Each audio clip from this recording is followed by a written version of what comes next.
দাঁড়াও। কথাটা শুনে পিছনে তাকাতেই এক রাশ বিতৃষ্ণা জন্মাল নীলের মুখে। সেন পরিবারের প্রায় সব অনুষ্ঠানেই এই কণ্ঠস্বরের অধিকারী লোকটি নীলকে অপদস্থ করেছে। এই মানুষটি হচ্ছেন আদ্রিতার কাকা নবীন সেন। সেন পরিবারের সবচেয়ে ধনী ব্যক্তি এই নবীন সেন ইতালির বাসিন্দা। সেখানেই ওনার টেক্সটাইলের বিরাট ব্যবসা রয়েছে, আর সেই নিয়ে তার অহংকারেরও শেষ নেই। শুধু যে নিজের সম্পদ নিয়ে উনি অহংকার করেন তা নয়, অপরকে ছোট করায় তার জুড়ি মেলা ভার। বিশেষত নীলকে ভর্ৎসনা করার যেন একটা আলাদাই উৎসাহ খুঁজে পান তিনি। নীলও সেটা খুব ভালো করে বোঝে। নবীন কাকা দেখনদারি হাসি নিয়ে নীলের কাঁধে হাত রেখে বেশ ব্যঙ্গ করেই বললেন, কি ব্যাপার নীল, আজকে তো তোমাকে দিব্যি দেখাচ্ছে। সেই আগের চাকর বাকর গোছের ভাবটা আর নেই। তা এই পাঞ্জাবিটা কত দিয়ে কিনলে? কোথাও সেল চলছিল বুঝি? ও, এইবার বুঝেছি। সেদিন গাড়ি করে গড়িয়াহাটের পাশ দিয়ে যাওয়ার সময় একটা দোকানে এই পাঞ্জাবিটা দেখেছিলাম বটে। সেখান থেকেই কিনেছো তুমি? তাও ভালো ওই ফুটপাতের দোকানগুলো ছিল, না হলে তোমার মতো মানুষেরা আর কি করতো? ইচ্ছে করেই নবীন কাকা কথাগুলো বেশ জোর দিয়ে বলছিলেন, যাতে আশেপাশে থাকা আর 5টা লোক শুনতে পায়। কিন্তু নীল নবীন কাকার কথার কোনো প্রতিবাদ করছিল না, বরং তার কথা শুনে মৃদু হাসতে লাগল নীল। তার হাসি দেখে নবীন কাকার গা পিত্তি জ্বলে উঠছিল। কি হে, উত্তর দিচ্ছ না যে? লজ্জা করছে বুঝি? অবশ্য তোমার আবার লজ্জা, বউয়ের পোষ্য হয়ে আছো। সেন বাড়ির দয়া দাক্ষিণে দিব্যি তো চলে যাচ্ছে। লজ্জা টজ্জা করতে গেলে তো এই আরামের জীবন ছাড়তে হতো। তার থেকে বরং লজ্জা ত্যাগ করাই ভালো, কি বলো? এই বলে নবীন কাকা নিজের রসিকতায় নিজেই একটু হেসে নিয়ে ফের বললেন, তা বললে না তো গড়িয়াহাটের ফুটপাত থেকে কত দিয়ে কিনেছো পাঞ্জাবিটা? নীল বুঝল একটা উত্তর না দিলে নবীন কাকার এই জেরা চলতেই থাকবে। তাই তার হাত থেকে রক্ষা পাওয়ার জন্যই নীল মাথা নত করে বলল, 1 টাকাও খরচা করতে হয়নি কাকা। বুঝেছি বুঝেছি, আর বলতে হবে না। এতদিন বউ দয়া করত, আজকাল দোকানদারেরাও দয়া করছে, তাই তোমাকে ওটা দান করেছে। চিত্রা রাগত চোখে নীলের দিকে তাকালো, যেন সবটা ওরই দোষ। ভীষণ খারাপ লাগছিল আদ্রিতার নীলকে এইভাবে অপদস্থ হতে দেখে।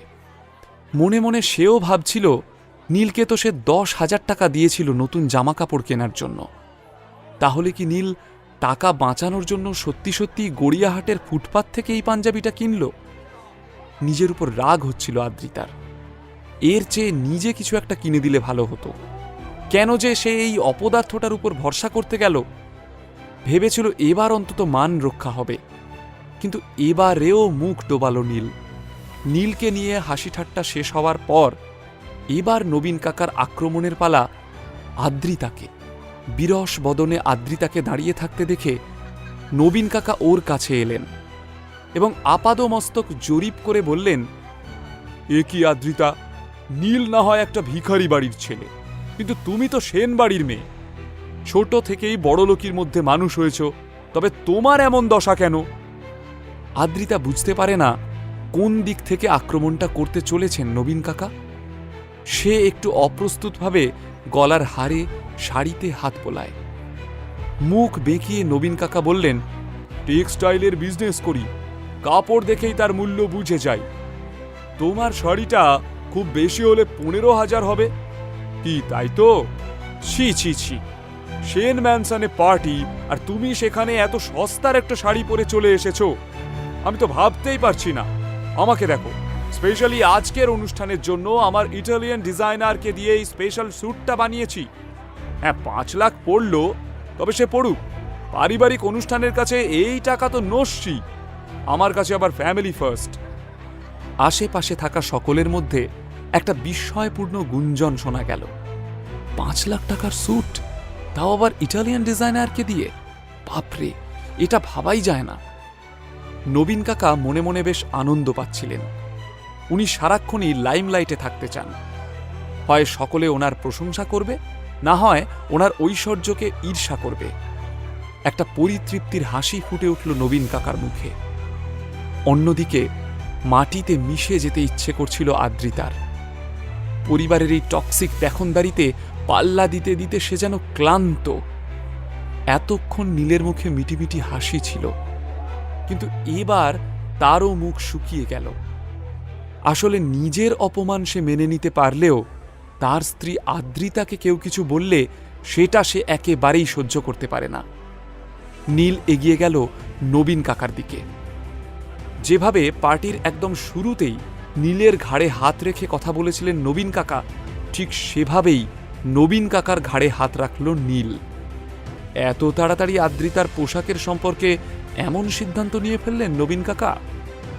নবীন কাকা ঝটকা মেরে নীলের হাতটা নিজের ঘাড় থেকে সরিয়ে দিয়ে বললেন, এ কি অসভ্যতা! সামান্য সভ্যতা ভব্যতা জ্ঞানটুকু তোমার নেই? ভুলে যেও না, আমি আদ্রিতার কাকা, তোমার বন্ধু না। তারপর হাত দিয়ে স্যুটটাকে ঝাড়তে লাগলেন, যেন নীলের হাত লেগে তার স্যুটটা নোংরা হয়ে গিয়েছে। এই কারণেই আমার আদ্রিতা পোশাকের পিছনে খরচ করা পছন্দ করে না। এই দেখুন না, আপনার 5 লাখ টাকার স্যুট আমার হাত লেগে এক্ষুনি নোংরা হয়ে যাচ্ছিল। আমার আদ্রিতা তেমন জিনিস পরতে পছন্দ করে যাতে কারো হাত লেগে নষ্ট হয়ে যাওয়ার ভয় নেই। কাকা, আপনি আপনার ভাইজির গলার দিকে ভালো করে তাকিয়ে দেখেননি, তাহলেই দেখতে পাবেন আদ্রিতার গলায় আজকে যে হারটা শোভা পাচ্ছে এটা ড্রিম লাভার নেকলেস। চমকে গিয়ে নবীন কাকা আদ্রিতার গলার দিকে তাকালেন। এতক্ষণ সত্যি আদ্রিতাকে কোণঠাসা করার হিংস্র আনন্দে গলার দিকটা খেয়ালই করেননি নবীন কাকা। এখন আদ্রিতার গলার দিকে তাকিয়ে তার মুখে বিচিত্র ভাব দেখা গেল। চোখ দুটো চকচক করে উঠল।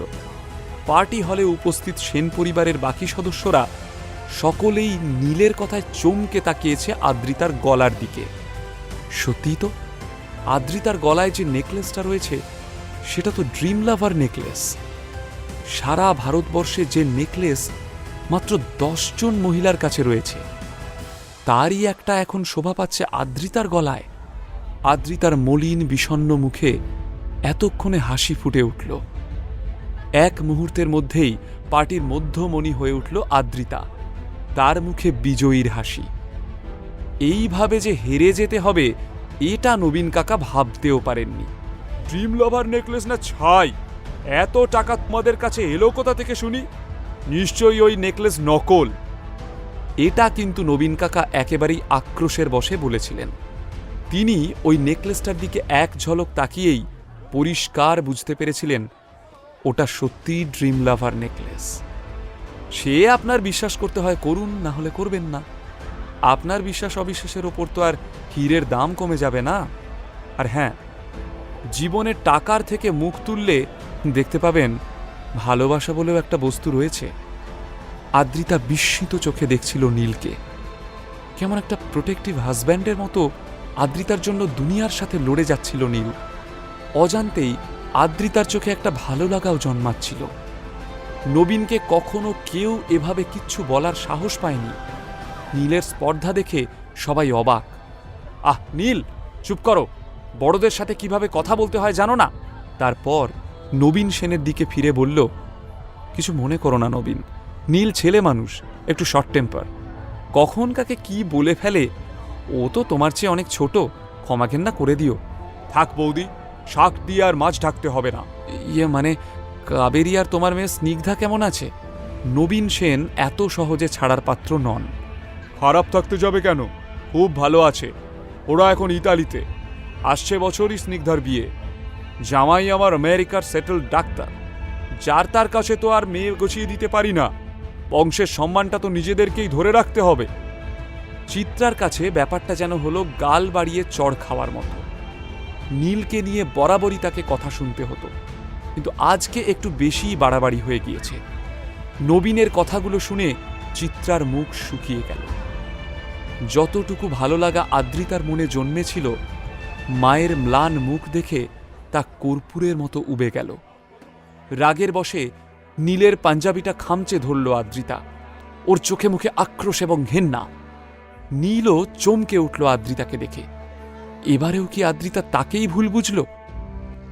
আদ্রিতা এবং নীলের মধ্যে যতটুকু অভিমানের বরফ গলছিল তা কি আবারও জমে কঠিন হয়ে যাবে? দুজনের জীবনে কি ভালোবাসা ধরা দেবে, নাকি এই প্রতিপত্তির প্রতিযোগিতার কালো অভিশাপ গ্রাস করবে ওদের দুজনকে?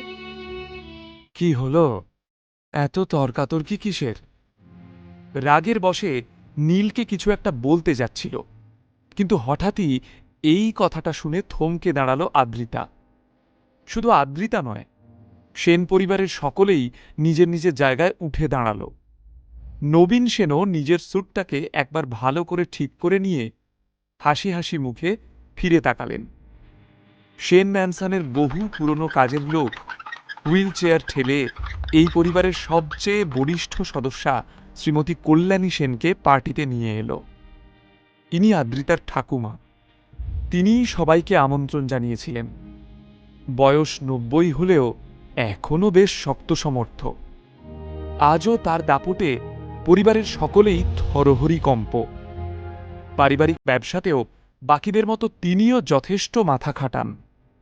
সেন পরিবারের বিপুল সম্পত্তির অধিকারিণী বলে পরিবারের সকলেই তাকে সমীহ করে চলে। অবশ্য কল্যাণী যে ভীষণ তর্জন গর্জন করেন তেমন নয়।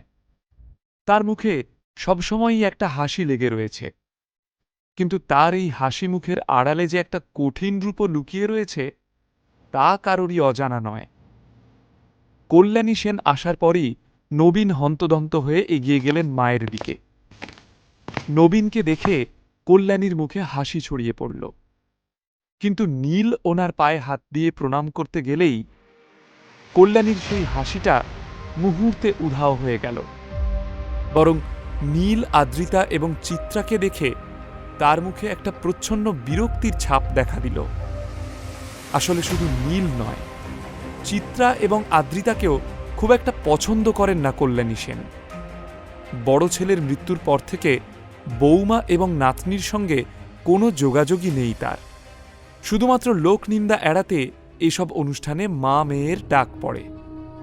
আদ্রিতা কল্যাণীর বড় নাতনি। চিত্রা আদ্রিতা দুজনেই জানে এই পরিবারের কেউ ওদের পছন্দ করে না, কিন্তু তাও একটা সামাজিক কর্তব্যের খাতিরে প্রতিবার মুখ দেখাতে চলে আসে ওরা। ঠাকুর সকলের মঙ্গল করুক। তোমরা সবাই যে আজ আমার ডাকে এখানে এসেছ, এতে আমি ভীষণ খুশি। আমার তো ৩ কাল গিয়ে ১ কালে ঠেকেছে। আজ আছি, কাল নেই।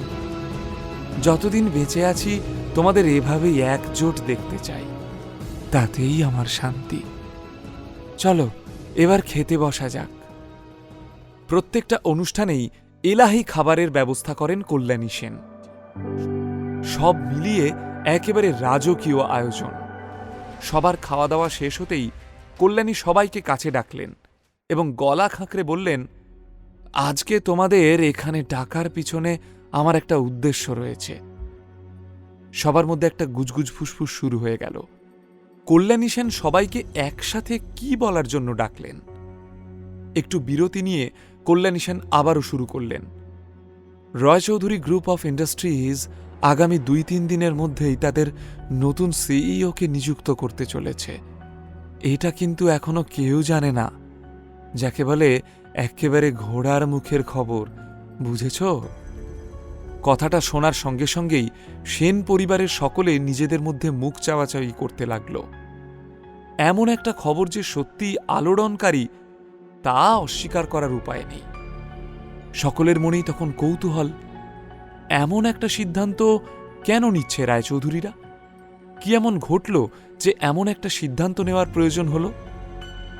নীল একটু আগে অবধি মনোযোগ সহকারে খাচ্ছিল, কিন্তু রায়চৌধুরীদের নতুন সিইওর প্রসঙ্গটা ওঠার পর থেকেই খাওয়ার দিকে মন থাকলেও তার কান ছিল কল্যাণী সেনের কথার দিকে। কল্যাণী সেন খানিকক্ষণ চুপ করে সকলের মুখের দিকে তাকিয়ে সবার প্রতিক্রিয়া লক্ষ্য করলেন। তাহলে এবার তোমরা বলো, কে কি ভাবছ? এটা কিন্তু আমাদের জন্য একটা বড় সুযোগ হতে পারে। আমি খবর পেয়েছি রায়চৌধুরীদের নতুন সিইও খুব ইয়াং, ওই আদ্রিতার বয়সী হবে। আমার মনে হয় ওদের আরও একবার আমরা অ্যাপ্রোচ করতে পারি। আমরা যদি আমাদের পয়েন্ট অফ ভিউ ওদের এই নতুন সিইওকে ঠিকমতো বোঝাতে পারি, আর উনি যদি আমাদের সাথে কন্ট্রাক্ট সাইন করতে রাজি হয়ে যান, তাহলে সেনদের জন্য সৌভাগ্যের দরজাটা চিরকালের মতো খুলে যাবে। আসলে রায়চৌধুরীরা হলো এমন একটা নাম, যার সাথে সারা বাংলার ছোট বড় সমস্ত কোম্পানিগুলো নিজেদের নাম জড়াতে চায়। একবার টাই আপ করতে পারলেই সেই কোম্পানিকে আর ফিরে তাকাতে হয় না। সে কারণেই সেনরা বারংবার চেষ্টা করেছে রায়চৌধুরীদের সঙ্গে চুক্তিবদ্ধ হতে, তবে প্রতিবারই কোনো না কোনো কারণে তা সফল হয়ে ওঠেনি। কিন্তু নতুন সিইও আসার খবরে একটা নতুন সম্ভাবনাও কি দিচ্ছে। আশা করি বুঝতে পারছো যে এই ডিলটা কতটা ইম্পর্ট্যান্ট। তাহলে কে এই গুরুদায়িত্বটা পালন করবে বলো? যে এই ডিলটা ক্র্যাক করতে পারবে, এই পরিবারের উন্নতিতে তার অবদান স্বর্ণাক্ষরে লেখা থাকবে। আমি কথা দিচ্ছি, তাকে আমি নিজে পুরস্কৃত করব। সেন পরিবারের অনেকেই দেখা গেল এই ব্যাপারে বেশ উৎসাহী। আর হবে নাই বা কেন? যে একবার কল্যাণী সেনের স্বপ্ন পূরণ করতে পারবে, সে হয়ে উঠবে সেন পরিবারের চোখের মণি। ঠাম্মার কাছে একটা সুযোগ চাইতে ইচ্ছে করছিল আদ্রিতারও, সেটা পুরস্কারের লোভে নয়, নিছক কাজটাকে ভালোবেসেই সে বলতে চাইছিল। তার বিশ্বাস রায়চৌধুরীদের সঙ্গে কন্ট্রাক্টটা সে ঠিক ক্র্যাক করতে পারবে। কিন্তু বলে ওঠা হলো না আদ্রিতার, কারণ সে খুব ভালো করেই জানে যে ঠাম্মা মন থেকে তাকে পছন্দ করেন না। সে জিজ্ঞেস করলেও ঠাম্মা তাকে সুযোগ দেবেন না, তাই বলে মুখ নষ্ট করতে চায় না আদ্রিতা। সবার উপর চোখ বুলিয়ে কল্যাণী সেন নিজের ছোট ছেলে নবীনের দিকে তাকালেন। আদরের ছেলে নবীন সব সময় মায়ের পাশে পাশে থাকে, আজও তার ব্যতিক্রম হল না।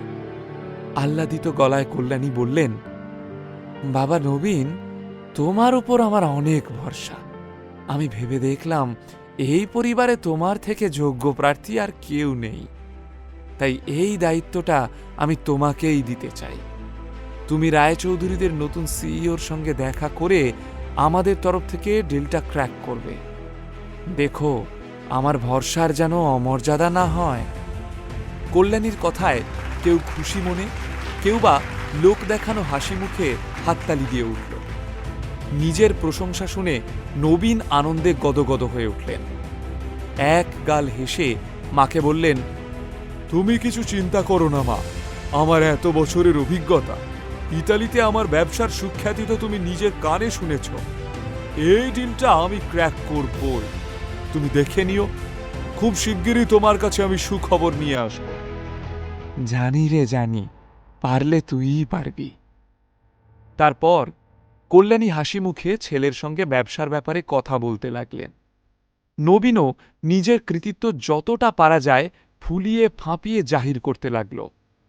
মনে মনে বেশ মজা পাচ্ছিল নীল। সবাই এতক্ষণ নীলকে এত অপমান করছিল, কিন্তু একবার ওর আসল পরিচয়টা জানতে পারলেই এই খোটা সিক্কাই এদের কাছে হয়ে উঠবে বহু মূল্যবান আশরাফি। সত্যি, মানুষ ভীষণ ধান্দাবাজ। নবীন কাকা যে এত গর্বের সঙ্গে বলছেন ওনার কাছে এই ডিলটা ক্র্যাক করা জল ভাত, তা উনি কি জানেন যে রায়চৌধুরীদের নতুন সিইওকে উনি অলরেডি বিরূপ করে ফেলেছেন? এই কথাটা ভেবেই নীলের ভীষণ মজা লাগছিল। যখন রায়চৌধুরীদের অফিসে নবীন কাকার সাথে আমার দেখা হবে, তখন বেশ জমে উঠবে খেলাটা। মিটিমিটি হেসে পাশ ফিরতেই নীল চমকে উঠল। অবাক চোখে ওর দিকে তাকিয়ে রয়েছে আদ্রিতা। ভয়ে গলা শুকিয়ে গেল নীলের। তার মানে আদ্রিতা কি নীলের কথাটা শুনে ফেলল? আদ্রিতার সামনে ফাঁস হয়ে গেল নীলের আসল পরিচয়। এবার তাহলে কি ঘটতে চলেছে?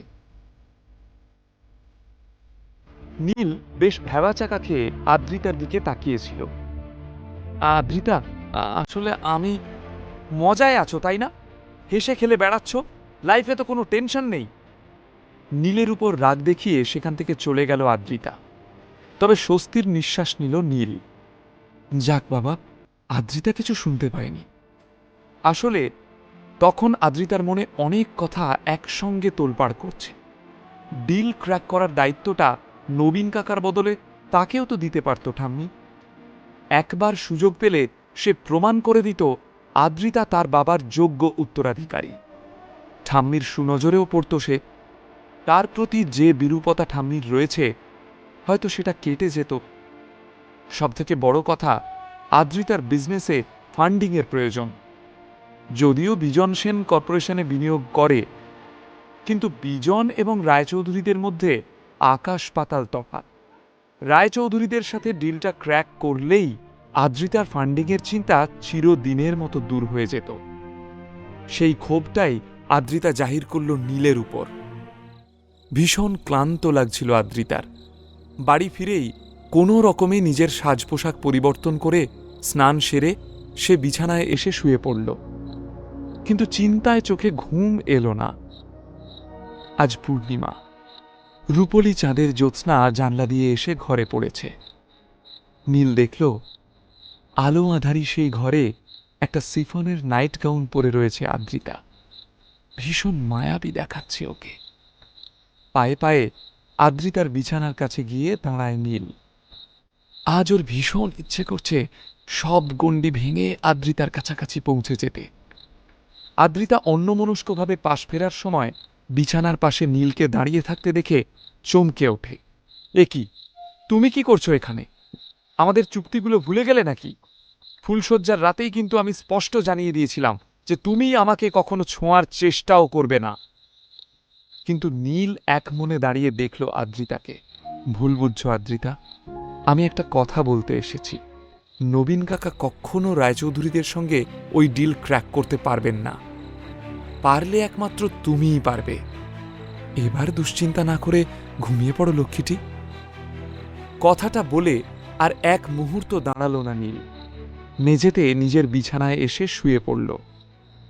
নীলকে এর আগে কখনো ব্যবসার ব্যাপারে এভাবে কথা বলতে শোনেনি আদ্রিতা। আজ হঠাৎ কি হলো নীলের? ও ব্যবসায় অনভিজ্ঞ। রায়চৌধুরীদের সঙ্গে ডিল ক্র্যাক করাটা অত সহজ নয়। আর তাছাড়া নবীন কাকা সেটা ক্র্যাক করতে না পারলেও ঠাম্মির ফেভারিট লিস্টে এখনো অনেক পেয়াদা বাকি। আমি রয়েছি একদম শেষে।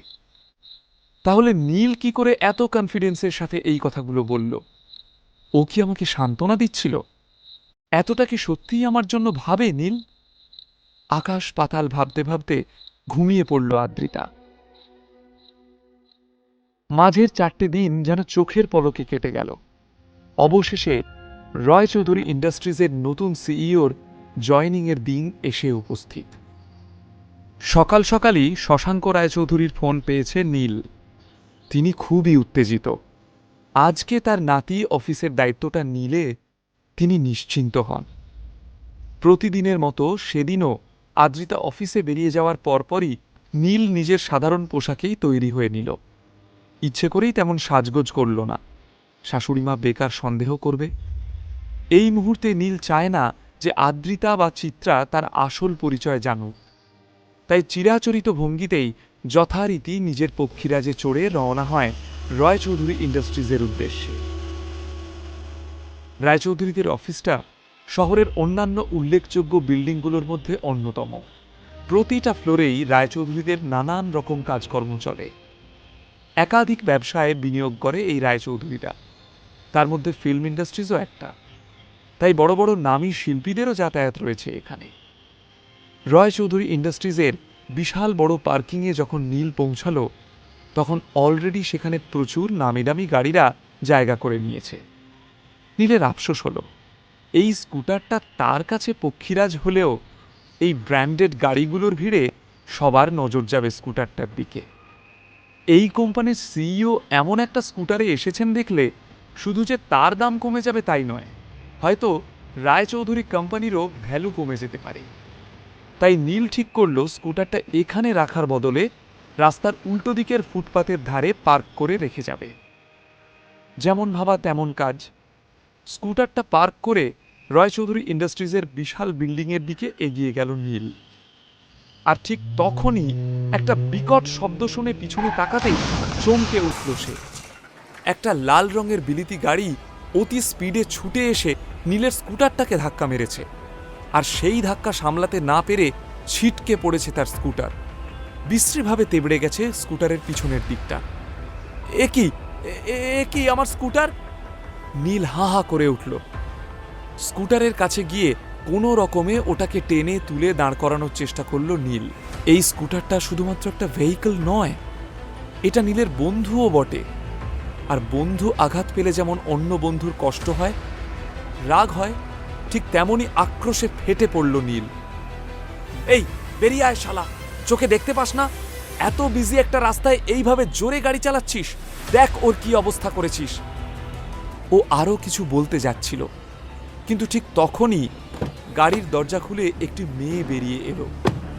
মেয়েটি সামনে এসে দাঁড়াতেই চমকে উঠল নীল। তুমি? এই মেয়ে আর কেউ নয়, নীলের কলেজ ক্রাশ সোহিনী। ওকে দেখে নীল খানিকক্ষণ ভ্যাবাচাকা খেয়ে গেল। দুজনেই কিছু একটা বলতে যাবে, তার আগেই গাড়ির ডান দিকের হেডলাইটের দিকে চোখ পড়ল সোহিনীর। আর অমনি ওর চক্ষু চড়ক গাছ হয়ে গেল। প্রচণ্ড জোরে ধাক্কা লাগায় ডান দিকের হেডলাইট ভেঙে গিয়েছে। সোহিনী চিৎকার করে উঠল, ওহ মাই গড, মাই কার! নীল, এই বিচ্ছিরি স্কুটারটা তোমার, তাই না? দেখো, তোমার ওই সস্তা স্কুটারের জন্য আজ আমার গাড়ির কি অবস্থা হলো। দেখো, গাড়িটা একদম ব্র্যান্ড নিউ, কালই কিনেছি, আর আজকেই এর হেডলাইট ভেঙে চৌচির হয়ে গেল। সব তোমার জন্য হয়েছে, অপদার্থ কোথাকার! যা বাবা, আমি কি করলাম? আমার স্কুটার তো রাস্তার ধারে দাঁড় করানো ছিল, তোমার গাড়িটাই তো বরং এসে... শাট আপ! একদম বাজে বকবে না। নীলকে ধমক দিয়ে উঠল সোহিনী। এখন তোমার মতো থার্ড ক্লাস ছেলের কাছে আমাকে গাড়ি চালানো শিখতে হবে? নিজে রাস্তার মাঝে স্কুটার রেখে আমার ড্রাইভারকে গালিগালাজ করছো? এই হেডলাইটটা সারাতে জানো কত টাকা লাগবে? It's costlier than your bloody pocket money.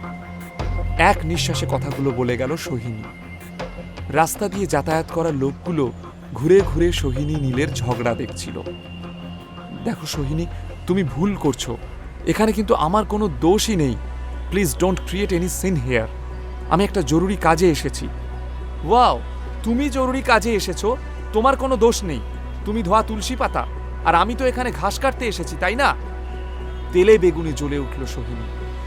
By the way, এই রয় চৌধুরী গ্রুপ অফ ইন্ডাস্ট্রিজের বিল্ডিং এর সামনে দাঁড়িয়ে তুমি কি করছিলে? হ্যাঁ, এইসব জায়গায় তোমার মতন 5 পয়সার লোককে মানায় না। তুমি নিশ্চয়ই এখানে সিকিউরিটি গার্ডের চাকরির জন্য এসেছো, তাই না? সিকিউরিটি হয়ে গেস্টের গাড়ির এমন খারাপ অবস্থা করলে তুমি?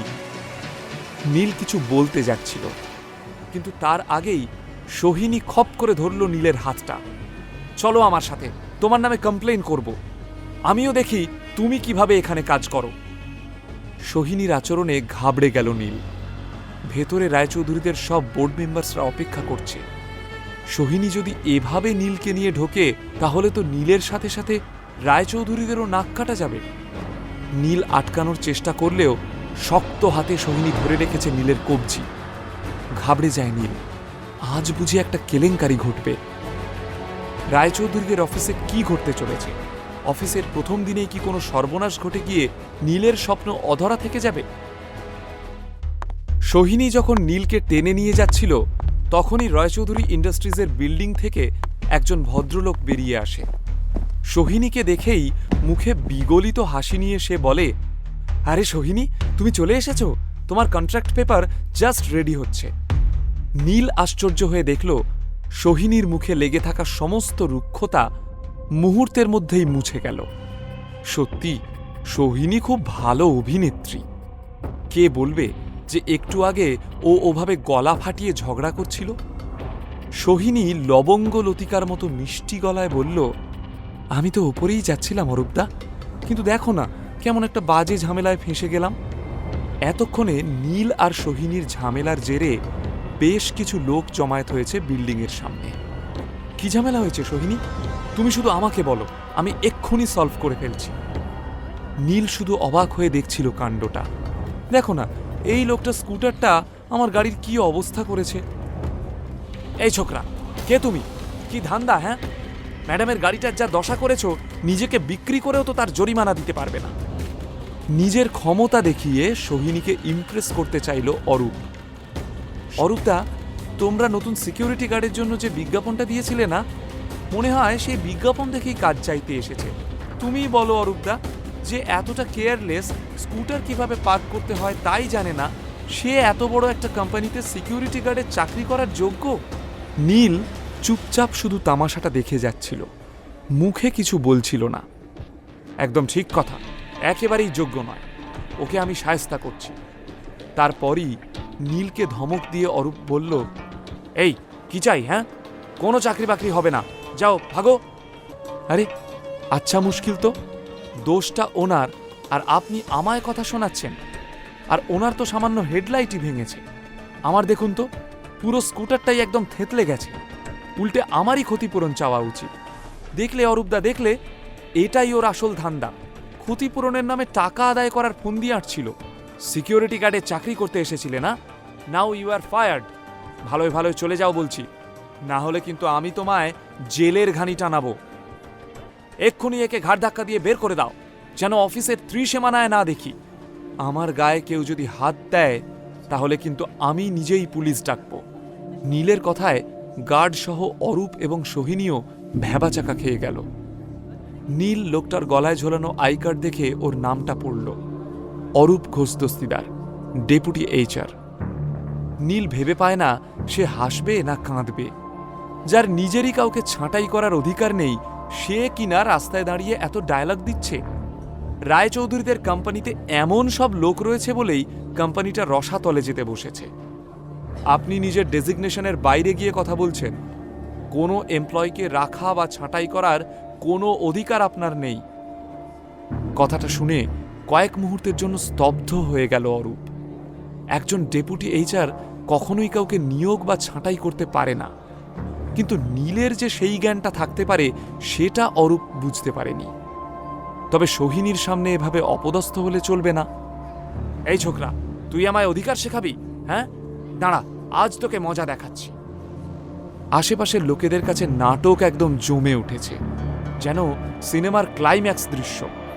অরূপ প্রবল আক্রোশে হন্তদন্ত হয়ে অফিসের ভিতর চলে গেল। তারপর কিছুক্ষণের মধ্যেই একজন মধ্যবয়সী মহিলাকে সাথে নিয়ে বেরিয়ে এলো। সোহিনী কাঁদো কাঁদো হয়ে ছুটে গেল। কামা, কামা, দেখো না আমার নতুন গাড়িটার কি অবস্থা করেছে। এ তোমাদের কেমন নতুন সিকিউরিটি গার্ড? এই ভদ্রমহিলা সম্পর্কে সোহিনীর কাকিমা। সোহিনী যে আজ রায়চৌধুরীদের সাথে চুক্তি স্বাক্ষর করতে এসেছে সেটা সম্ভব হয়েছে ওর কাকিমার ব্যাকিংয়ে। এখন নীলের কাছে ব্যাপারটা জলের মতো পরিষ্কার হয়ে গেল। তবে সোহিনীর এতটা বাড়াবাড়ি দেখেও ওকে কিছু বলল না নীল। সে শুধু মানুষ চোখে কল্পনা করল, এত কিছুর পর সোহিনী যখন নতুন সিইওর সঙ্গে চুক্তি স্বাক্ষর করবে তখন নীলকে দেখে ওর অভিব্যক্তিটা ঠিক কি হবে। ভদ্রমহিলার গলায় আইডি কার্ডের দিকে আট চোখে তাকিয়ে নীল দেখল ওনার নাম Nayanika, HR of the company. স্থির চোখে নীলের দিকে তাকিয়ে থেকে নয়নিকা বললেন, দেখো, তোমাকে চাকরিতে রাখার কোনো প্রশ্নই ওঠে না, আর আমার মনেও পড়ছে না তোমায় আমি আদৌ চাকরিতে রেখেছি কিনা। কাজ শুরুর আগেই এত গন্ডগোল, পরে না জানি কি হবে। আমি ঝামেলা বাড়াতে চাই না, তুমি এবার এসো, না হয় আমাকে অ্যাকশন নিতে হবে। তা বেশ তো, যা অ্যাকশন নিতে মন চায় নিন। এই তোরা ওকে বেঁধে রাখ, আমি পুলিশে খবর দিচ্ছি। পুলিশ এলেই ঠেলা বুঝবে, তখন কেঁদে কুল পাবে না। নয়নিকা থানার নাম্বার ডায়াল করছিলেন এবং বাকি গার্ডগুলো নীলকে ধরতে যাচ্ছিল। ঠিক তখনই পার্কিংয়ে ঢুকলো আরেকটি গাড়ি। ভারী মিষ্টি দেখতে একটি মেয়ে সেই গাড়ি থেকে নেমে এলো। শিক্ষা ও রুচি দুটোরই ছাপ স্পষ্ট। হন্তদন্ত হয়ে সে এগিয়ে এলো নীলের দিকে। I am extremely sorry sir, আমার আসতে দেরি হয়ে গেল, আপনাকে অনেকক্ষণ অপেক্ষা করতে হলো আমার জন্য।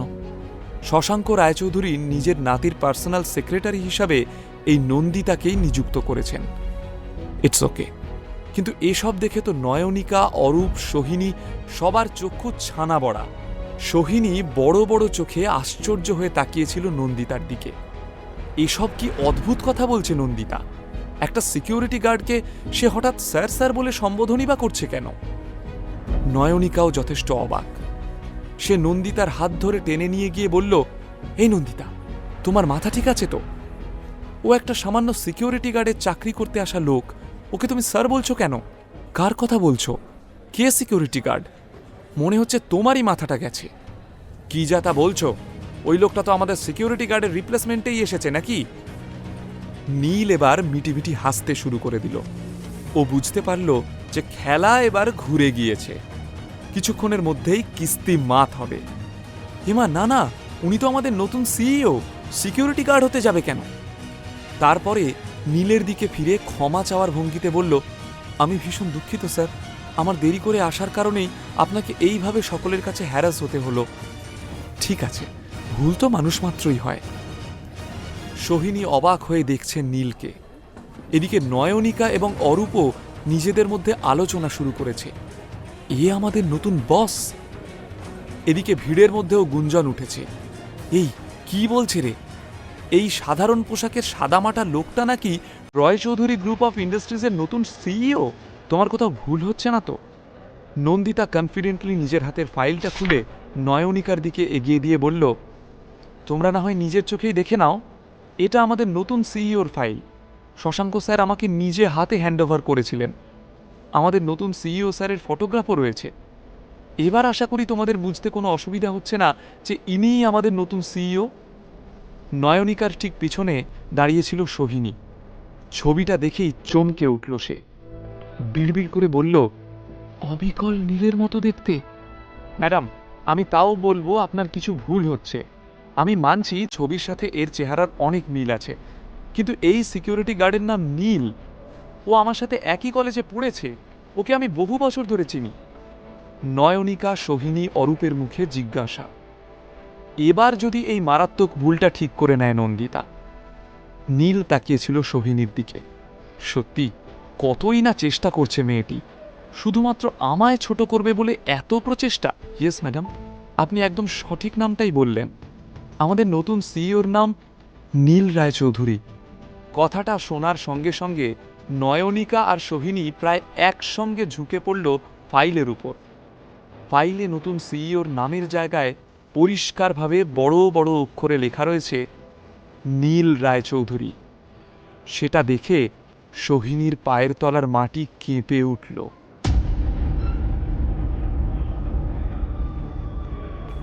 নয়নিকা, অরূপ একের পর এক ফাইলের পাতা উল্টে চলেছে। তাদের মুখে বিন্দু বিন্দু ঘাম জমেছে। ফাইল শেষ করে ভয়ার্ত মুখে দুজন দুজনের দিকে তাকায়।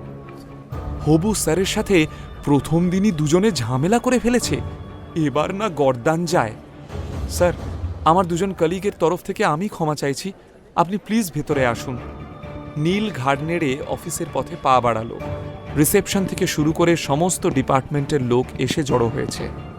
সবাই অবাক হয়ে দেখছে নতুন সিইওকে। দাঁড়াও। অফিসের ভেতরে পা রাখার আগেই শশাঙ্ক রায়চৌধুরীর গুরুগম্ভীর আওয়াজ শুনে দাঁড়িয়ে পড়ল নীল। শশাঙ্কবাবু নীলের সামনে এসে দাঁড়ালেন এবং গম্ভীর মুখে বললেন, অফিসে পা দেওয়ার আগে তোমাকেও আমার একটা শর্ত মানতে হবে। শর্তটা কিন্তু বেশ কঠিন। সিইও হওয়ার জন্য আরও কি শর্ত দিতে চলেছেন শশাঙ্ক রায়চৌধুরী? সেই শর্ত কি আদৌ নীলের পক্ষে মেনে নেওয়া সম্ভব হবে? এসব দেখে সোহিনীর কি অবস্থা হতে চলেছে? শশাঙ্ক রায়চৌধুরীর কথা শুনে নীলের ভ্রুতে ভাঁজ পড়ল। শর্ত? কিসের শর্ত? আপনি তো আমায় নতুন কোনো শর্তের কথা আগে বলেননি। শশাঙ্কবাবু নন্দিতাকে ইশারা করতেই সে মাথা নেড়ে অফিসের ভেতরে চলে যায়। সবাই গুজগুজ করছে, কেউ কিছুই বুঝতে পারছে না। সোহিনী, নয়নিকা, অরূপ এরাও কৌতূহলী। কিন্তু সবার কৌতূহল ভেঙে কিছুক্ষণের মধ্যেই একটা ঝকঝকে পিতলের থালায় বরণের সামগ্রী নিয়ে হাজির হলো নন্দিতা। হতবাক হয়ে দরজার সামনেই দাঁড়িয়ে রইল নীল। শশাঙ্কবাবু বরণের থালাটা হাতে নিয়ে নীলকে বললেন, তুই ফাইনালি এই কোম্পানি জয়েন করছিস। তোর কপালে বিজয় তিলক এঁকে তোকে বরণ করে নেওয়ার পারমিশন দিতে হবে, এটাই আমার শর্ত। নীল বুঝতে পারছিল না ঠিক কিভাবে রিয়্যাক্ট করা উচিত। মাথা নেড়ে সম্মতি জানালো সে। শশাঙ্কবাবু বরণ করা শুরু করলেন এবং শাঁখ বাজালো নন্দিতা। এতক্ষণ যত অপমান নীলকে সহ্য করতে হয়েছে, শশাঙ্ক রায়চৌধুরীর এই আপ্যায়ন যেন এক লহমায় সেই সব অপমানকে ধুয়ে দিল। শশাঙ্কবাবু বললেন, এসো নীল, নিজের রাজত্ব এবার তুমি নিজে বুঝে নাও। নীল আশ্চর্য হয়ে তাকিয়ে রইল দাদুর দিকে। একবারের জন্য মনে হলো হয়তো দাদু সত্যিই অনুতপ্ত হয়েছেন, কিন্তু পর মুহূর্তেই নীল নিজেকে বোঝালো এটা সেন্টিমেন্টাল হওয়ার সময় নয়। বুঝে শুনে পা ফেলতে হবে নীল, সবে তো পথ চলা শুরু, এখনো অনেকটা পথ বাকি। নিজের মনকে বুঝিয়ে কনফিডেন্সের সাথে অফিসে ঢুকল নীল। রায়চৌধুরীদের অফিসের ভেতরে ঢুকে নীল স্বস্তি পেল। একদিন এই অফিস থেকেই তাকে বেরিয়ে যেতে হয়েছিল। আজ সেই অফিসে ফিরে এসে তার মনে হলো সে যেন যুদ্ধ জয় করেছে। মুখে একটা হাসি রেখে সেই করিডোর ধরেই এগিয়ে চলল নীল। সব কর্মচারীরা উঠে দাঁড়িয়ে নীলকে অভিবাদন জানালো। লিফটে করে 11 তলায় নেমে নিজের কেবিনের দিকে পা বাড়ালো নীল। বিশাল বড় কেবিনের 3 পাশ জুড়ে দেওয়াল, শুধুমাত্র একটা দিক কাঁচ দিয়ে বাঁধানো। সেখানে দাঁড়ালে সারা শহর দেখা যায়। সেদিকে চোখ বুলিয়ে আরামদায়ক গদিওয়ালা চেয়ারটায় বসল নীল। উফ, এই মুহূর্তটা নীল কোনো দিনও ভুলতে পারবে না। এমন সময় নন্দিতা দরজায় নক করল। May I come in sir? Neel সম্মতি জানালে নন্দিতা একটি বক্স এনে নীলের হাতে দিল। সেই বক্স থেকে নীল বের করল ওর বাবা হীরেন রায়চৌধুরীর ছবি। কাল সকালে এসে আমি এই ছবিটা দেওয়ালে টাঙানো দেখতে চাই। নন্দিতা মাথা নেড়ে সম্মতি জানিয়ে বলল, স্যার, নয়নিকাদি এবং সোহিনী আপনার সাথে দেখা করতে চাইছে, ভেতরে আসতে বলো। নন্দিতা নীলের ইশারা পেয়ে কেবিন থেকে বেরিয়ে গেল। আর তারপরই মাথা নিচু করে পায়ে পায়ে কেবিনে এলো নয়নিকা ও সোহিনী। ওদের অবস্থা দেখে নীলের মনে হচ্ছিল দুটো আহত বাঘিনীকে ফাইনালি সে খাঁচায় পুরতে পেরেছে। কিছু না বলেই টেবিল থেকে একটা ফাইল নিয়ে নাড়াঘাঁটা শুরু করল নীল। স্যার, আমরা আমাদের ব্যবহারের জন্য আপনার কাছে ক্ষমা প্রার্থী। খুব বড় ভুল হয়ে গিয়েছে, প্লিজ আমাদের ক্ষমা করে দিন। নীল বুঝতে পারল গলার সুর এবং বডি ল্যাঙ্গুয়েজ দুটোই এখন একেবারে পাল্টে গিয়েছে নয়নিকার। সেই হম্বিতম্বি আর নেই। নীল কিন্তু ফাইল থেকে মুখ তুলল না, বেশ রসিয়ে খেলার আনন্দটা উপভোগ করতে লাগল। নীলের এমন উদাসীন ব্যবহার দেখে নয়নিকা সত্যিই মরিয়া হয়ে বলল, স্যার, আমি যা করেছি তা ক্ষমার অযোগ্য। আপনি আমাকে যা শাস্তি দিতে চান আমি মাথা পেতে নেব, কিন্তু দয়া করে সোহিনীকে আরেকটা সুযোগ দিন স্যার।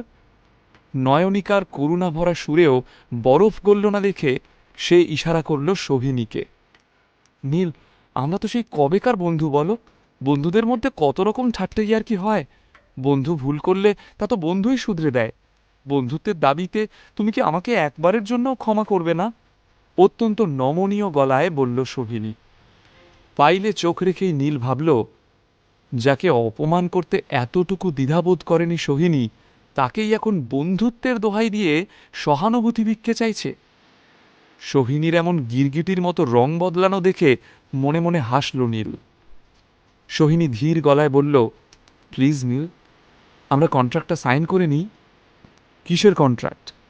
ফাইল থেকে মুখ তুলে বিস্মিত দৃষ্টিতে সোহিনীর দিকে তাকিয়ে কথাটা বলল Neel. May I come in sir? আবারও নন্দিতার আওয়াজ শোনা গেল। নীল সম্মতি জানাতেই নন্দিতা কেবিনের ভেতরে এসে বলল, স্যার, সেন কর্পোরেশন থেকে নবীন সেন আপনার সঙ্গে দেখা করতে এসেছেন। সম্ভবত কোনো বিজনেস প্রপোজাল নিয়ে এসেছেন উনি। আমি ওনাকে অপেক্ষা করতে বলেছি। আপনি কি এখন দেখা করবেন? নবীন সেনের নামটা শুনেই মুচকি হাসল নীল। একদিনে আর কত গিরগিটি দেখতে হবে? মুহূর্তের মধ্যেই নবীন কাকার করা অপমানগুলো মনে পড়ে গেল নীলের। নবীন সেন বাইরের ওয়েটিং লঞ্চে বসে অপেক্ষা করছিলেন। নতুন সিইওকে কিভাবে তিনি ইমপ্রেস করবেন সেটারই মহড়া চলছিল মনে মনে। এই কাজটা যদি সফলভাবে করতে পারেন তাহলে ভালো রকমের লক্ষ্মী লাভ হবে তার। না, আমি ওনার সঙ্গে দেখা করতে চাই না। ঠোঁটের কোণে একটা চালাকির হাসি টেনে কথাটা বলল নীল। নন্দিতা একটু অবাক হয়েই নীলের দিকে তাকালো। নয়নিকা ও সোহিনীও মুখ চাওয়াচাওয়ি করল। আমি এখন তোমাকে যে কথাগুলো বলবো হুবহু সেই কথাগুলো তুমি ওনাকে গিয়ে বলবে, ঠিক আছে? বলবে যে আমি ওনার মতো দাম্ভিক মাথামোটা মানুষের সঙ্গে কোনো ব্যবসায়িক কথাবার্তা বলতে ইচ্ছুক নই। উনি যেন এখনই এই অফিস থেকে বেরিয়ে যান।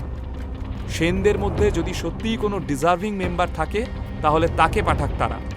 যদি আমার তাকে যোগ্য মনে হয় তখন আমি ভেবে দেখব যে সেন কর্পোরেশনের সঙ্গে আমি কোনো চুক্তি করব কিনা। কি বলতে পারবে তো? Absolutely sir. এই বলেই বেরিয়ে গেল নন্দিতা। ওদিকে নবীন সেন অধৈর্য হয়ে উঠেছেন। কখন তার ডাক পড়বে অস্থিরভাবে পায়চারি করতে থাকেন তিনি। হঠাৎই নন্দিতাকে আসতে দেখে নবীন নিজেই এগিয়ে এসে বলেন, চলুন চলুন, কোথায় যেতে হবে? নতুন সিইওর কেবিনটা কোন দিকে?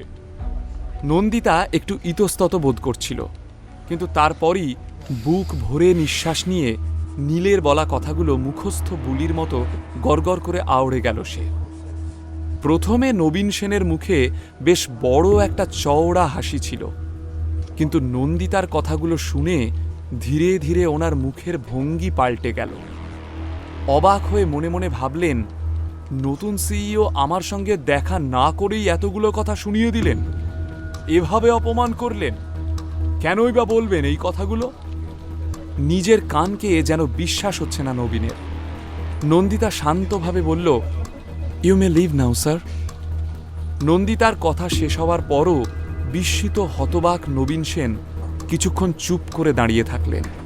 তারপরই সাংঘাতিক রাগে ফেটে পড়ে চিৎকার করে উঠলেন, শট আপ! তোমাদের এত বড় আস্পর্ধা যে তোমরা আমায় অপমান করছো? কে তোমাদের এই নতুন সিইও? হ্যাঁ, আমাকে বলে কিনা মাথা মোটা, দাম্ভিক। আমাকে বেরিয়ে যেতে বলেছে। এই নতুন সিইওকে আমি দেখে নেব, আমি এর এমন অবস্থা করব যে। কিন্তু কথাটা শেষ করতে পারলেন না নবীন সেন। আশপাশে চোখ পড়তেই মনে পড়ল এটা ওনার বাড়ির বৈঠকখানা নয়।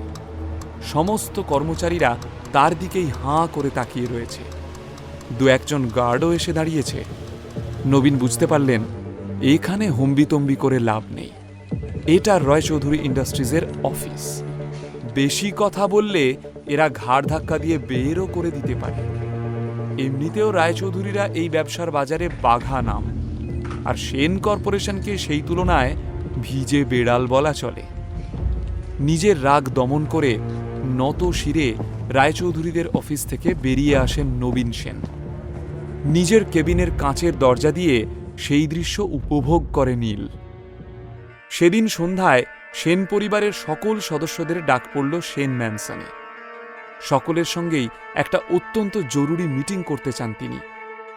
যত তাড়াতাড়ি সম্ভব সকলেই পৌঁছে গেল সেন ম্যানসনে। আদ্রিতা দেখল মুখ কালো করে বসে রয়েছেন শ্রীমতী কল্যাণী সেন। তার পাশের চেয়ারে বসে থাকা অহংকারী নবীন সেনকে দেখে মনে হচ্ছে কেউ যেন ওনার মুখে কালি মাখিয়ে দিয়েছে। মুখ গোমড়া করে মাটির দিকে তাকিয়ে রয়েছেন তিনি। দুজনের অবস্থা দেখে আদ্রিতা বুঝতে পারে যে বেশ গুরুত্বপূর্ণ একটা ঘটনা ঘটেছে, আর তার চেয়েও বেশি গুরুত্বপূর্ণ সিদ্ধান্ত নিতেই সেন পরিবারের সব সদস্যদের ডাকা হয়েছে এখানে। অত্যন্ত গম্ভীর গলায় কল্যাণী বললেন, রায়চৌধুরী গ্রুপ অফ ইন্ডাস্ট্রিজের নতুন সিইও আজ নবীনের সাথে দেখা না করেই আমাদের চুক্তি নাকচ করে দিয়েছে। সবার মধ্যে একটা গুজগুজ ফুসফুস শুরু হয়ে গেল কল্যাণী সেনের কথা শুনে। আদ্রিতাও বেশ অবাক, কেমন সিইও এসেছে যে দেখা না করেই চুক্তি নাকচ করে দিল? তবে উনি বলেছেন যদি সেন পরিবারের কাউকে দেখে তার যোগ্য মনে হয় তাহলে তিনি এই চুক্তি নিয়ে দ্বিতীয়বার ভাববেন। তাই আমি নতুন প্রার্থী বাছাই করার সিদ্ধান্ত নিয়েছি। সেই নতুন প্রার্থী আমার হয়ে রায়চৌধুরীদের নতুন সিইওর সাথে দেখা করতে যাবে। কল্যাণী কথাটা শেষ করতেই সবাই চমকে উঠল। কল্যাণী সেন এবার কাকে বেছে নেবেন? তিনি কি এবার নবীনের জায়গায় আদ্রিতাকে পাঠাবেন নীলের সঙ্গে দেখা করতে? কি ঘটবে যখন নীল আর আদ্রিতা মুখোমুখি হবে? সোহিনীর কি হবে? নীলের রাগ ভাঙাতে সে কি কোনো জটিল পথ বেছে নেবে? নিচের ইনস্টল বাটনে ক্লিক করুন এবং পকেট এফএম ডাউনলোড করুন। লিঙ্কটি রয়েছে ডেসক্রিপশনে।